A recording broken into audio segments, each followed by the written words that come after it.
చూస్తున్న ప్రతి ఒక్కరికి కూడా చాలా చాలా థ్యాంక్స్ అండి. ఒక ఉపాధ్యాయురాలిగా నేను ఎప్పుడు కూడా నా వృత్తికి అన్యాయం చేయలేదు, చెయ్యను కూడా, ఇంతవరకు కూడా చేయలేదు.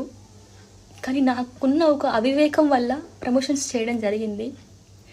ఫస్ట్ ప్రమోషన్తో నాకు ఎవరైనా చెప్పిన బాగుండు, చెప్పలేదు, దానివల్ల ప్రమోషన్స్ చేయడం జరిగింది. సైనికుల సంక్షేమం కోసం నిధులు కేటాయిస్తున్నాము అని చెప్పి మా పిల్లలు అక్కడ చదువుతున్నారు, వాళ్ళ కోసం నన్ను వాళ్ళు పిలిస్తే నేను వెళ్ళాను. ఏదైనా కూడా నేను మా గవర్నమెంట్ స్కూల్కి అన్యాయంగా నేను ఎప్పుడూ చెయ్యనండి, అది నా యొక్క ఉద్దేశం కాదు. నాకు ఎలా చెప్పాలో కూడా తెలియట్లేదు.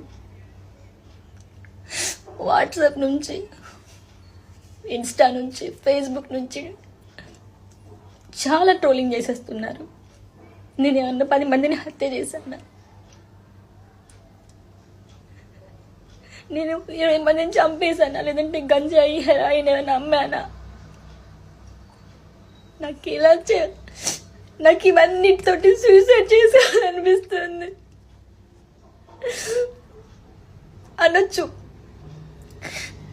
నన్ను అనొచ్చు, నన్ను ఎవరు హెచ్చరించలేదండి. నేను ఏ క్లాస్ రూమ్లో కూడా నేను ఎప్పుడు పిల్లల యొక్క సబ్జెక్ట్ రీల్స్ తప్ప ప్రమాణ పూర్తిగా చెప్తున్నాను. సబ్జెక్ట్ రీల్స్ ఇవే అపోజ్ చేశాను. కానీ నా విధి నిర్వహణకి వ్యతిరేకంగా నేను ఎప్పుడు వీడియోస్ చేయలేదండి.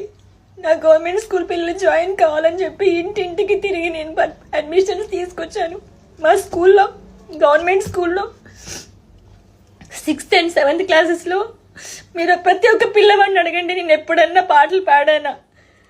వాళ్ళకి పాటలు నేర్పిస్తాను, ఆటలు నేర్పిస్తాను, గవర్నమెంట్ స్కూల్స్కి బుక్స్ డొనేట్ చేశాను. నా ఫ్రీ టైంలో నేను వాళ్ళకి యూట్యూబ్ వీడియోస్ టీచ్ చేశాను. నేను ఇంకా ఎలా చెప్పాలండి?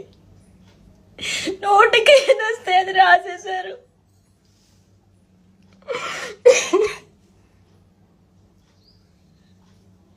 పాటలు చెప్పడం మానేసి రీల్ చేసిందని చెప్పి నోటికి ఏదొస్తే అది మీ న్యూస్ల కోసం. మనిషి చచ్చిపోయినా అంతే, నా అప్పుడు హ్యాపీగా ఉండండి మీరంతా.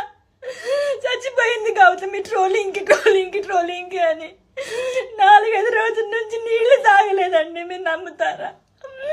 ఇప్పుడు ఇది చెయ్యొచ్చో లేదో కూడా నాకు తెలియదు.